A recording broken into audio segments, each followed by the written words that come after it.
Варење, жешко прашање, гастрономска војна.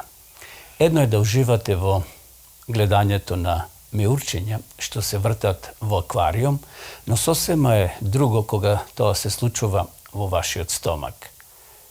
Дали има олеснување за милиони луѓе кои страдаат од хронично подигрување, надуеност, варење и проблеми со дебелото црево широм светот? Почитувани пријатели, многу дигестивни и цревни проблеми се вкоренети во културното напуштање на билните влакна, вежбање и општествено поврзување. Френетичен, брз и изолиран начин на живот во комбинација со масна, брза храна, сладки, грицки и неактивности влијае на вашето здравје, на дигеститивниот систем, предизвикувајќи нагло зголемување на истиот што се нарекува пореметување на дебелото црево. Нарушувањата на функцијата на дебелото црево вклучуваат следниве работи: синдром на иритирани црева, запек, диареја, надуеност. Постојат многу причини за нарушување на дебелото црево и дигестивниот систем. Гастроентеролошките проблеми може да бидат знак за други сериозни проблеми во организмот. Бидете во контакт со вашиот лекар за да ја знаете точната диагноза и начинот на лекување на вашата болест. Основи на варење. Нашиот дигестивен систем, како и многу други системи во природата, најдобро функционира кога има одреден ритам и цикличен тек. Например, редовните оброци, ноќниот одмор, вежбањето и другите рутини го подобруваат вашето здравје, односно здравјето на дигестивниот систем. Следниве практични совети може да помогне да се подобри варењето и функцијата на вашите црева, за да можете да уживате во меурчињата во вашиот омилен аквариум, но не и во нивните вознемирувачки влијание во вашиот стомак. Мени, смеете и не смеете. Диеталната препорака за пореметување на цревата вклучува голем внес на влакна заедно со исхраната со помалку масноти. Храната богата со заситени масти, алкохол, топла зачинета храна, храна богата со натриум и кофеин предизвикува воспаление на слузницата на желудникот.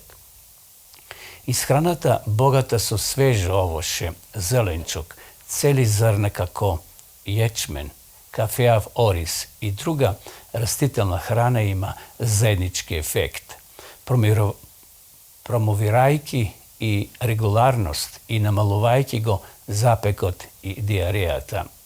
Месото богато со заситени масти и холестерол предизвикува гастритис или воспаление на слузницата во стомакот.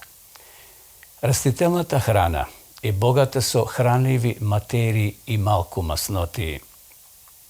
Диететските влакна го намалуваат ризикот од гастритис и им помагаат на бактериите и цревните клетки да го намалат ризикот од воспалителна болест на цревата.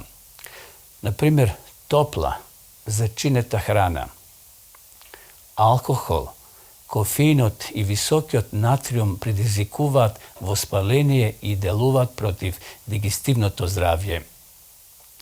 Редовно време за јадење во комбинација со високобилни влакна и вежбање го намалуваат воспалението и потикнуваат здрава порастителна храна. Движење, слично на бранови која движат сварената материја по гастроинтестилниот тракт на вашиот организам. Време, например, да си земете време на оброци i drugi совети.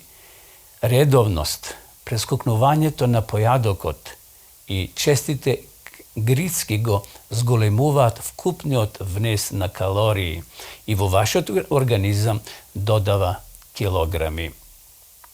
Честото јадење додава калории и ја попречува способноста на желудникот да го вари следниот оброк. На овој начин, почитувани гледачи, се предизвикуваат дигестивни проблеми. Ова може во вашиот организам да предизвика варење, непријатност и гасови. Честото јадење во секое време е поврзано со рак на дебелото црево и јадењето ноќе тоа е поврзано со рефлукс на киселината и лош квалитет на сон.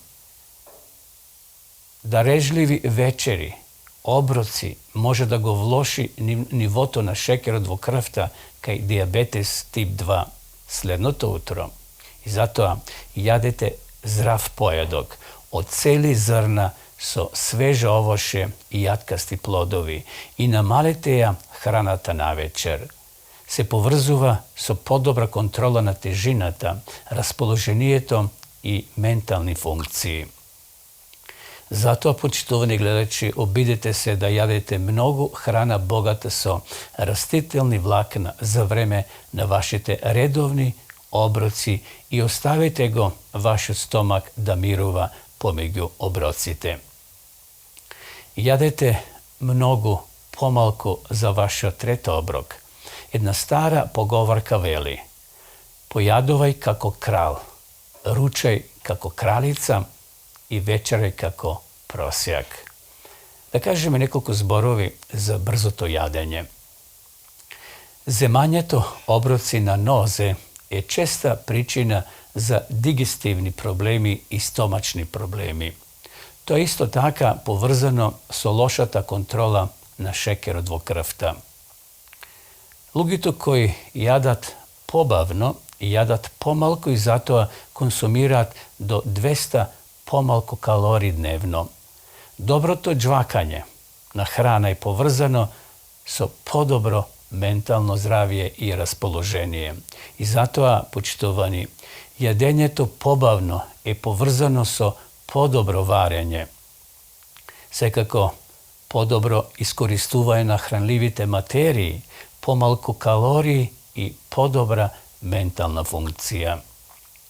Затоа, почитувани пријатели, достапноста на хранливите материи се подобрува со побавно јадење и добро џвакање на храната. Јадењето брза храна е навика која можете да ја промените секако ви одлучувате. Не јадете пред компјутер, телевизор или додека возите. Едноставно фокусирајте се на оброкот и уживајте во вкусовите. Намалување на порциите.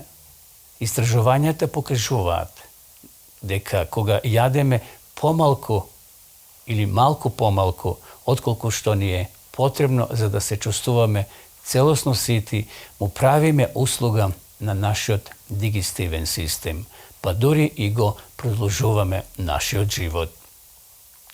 Јадењето помалку храна ги намалува дигестивните проблеми и рефлукс на киселина. Затоа, земете помали порции и престанете да јадете пред да се чувствувате сити. Тоа е најдобро, меѓутоа ви одлучувате. Ке забележите дека сте многу поконцентрирани и ке исчезне менталната магла после секој ваш оброк. Земете вода во изобилство. Пиете вода помеѓу оброците, наместо да консумирате големи количества течности за време на оброците. Ке ја подобри дигестивната функција на вашиот организам. Запалете го вашиот систем со чаша топла вода или вода на собна температура и тоа секое утро, секој ден. Pešačete после оброците за да го намалите наталужувањето на киселина и почекајте 1 час пред да пиете големи количини на течности. За да се намали рефлуксот на киселина, експертите препорачуваат да се чека 1 час по јадење пред да се земе течност или пак не јадете или не пиете намалку 3 часа пред спиење. Расположение и движење. Емоционалното здравје е силно поврзано со здравјето на дигестивниот систем. Хроничниот стрес, грижи и депресијата се поврзани со синдром на нервозно дебело црево, стомачна болка, диареја, запек и стомачни заболувања. Управувањето со стресот, лесните вежби пред или после оброците и одморот помагаат во олеснување на нервозата и дигестивните проблеми, предизвикани од стресот. Енергичните вежби, како што е трчањето, може да ги влошат симптомите на синдром на нервозно црево. Најдобри се нежни, кардиостимулирачки вежби, како што е, например, брзото одење. Ако сте склони кон диареја, избегнувајте јадење 2 часа пред вежбање и употребата на кофеин и топли пијалаци може да ги забрза грчевите. Избегнувајте мрсна храна или храна која предизвикува газ. Пронајди време за вежбање кога вашите црева се најодморени и полека зголемувајте го време траењето на интензитетот. Библијата не учи, почитувани гледачи, дека за се има време. Бог има план за секоја фаза од вашиот живот. Јадењето квалитетна храна во редовно време придонесува за здравјето на дигестивниот систем. Читањето на Светото писмо, на Библијата и хранењето на душата со Божјата реч ни помага полесно да се справиме со животните грижи и да го прифатиме вечниот живот како дар од Бога. И затоа, драги гледачи, вие сте поканети. Господ вели, еве, јас стојам на вратата и чукам. Ако некој го слушне мојот глас и ја отвори вратата, јас ке влезам кај него и ке вечерам со него, а тој со мене. Откровение 3 глава, 20 стих. Исто како што јадењето, добра храна, ги олеснува дигестивните заболувања, хранењето со Божите зборови, преку Светото писмо, преку Библијата, помагаат да се исчисти животниот пат и да се поврземе со изворот на вечниот живот.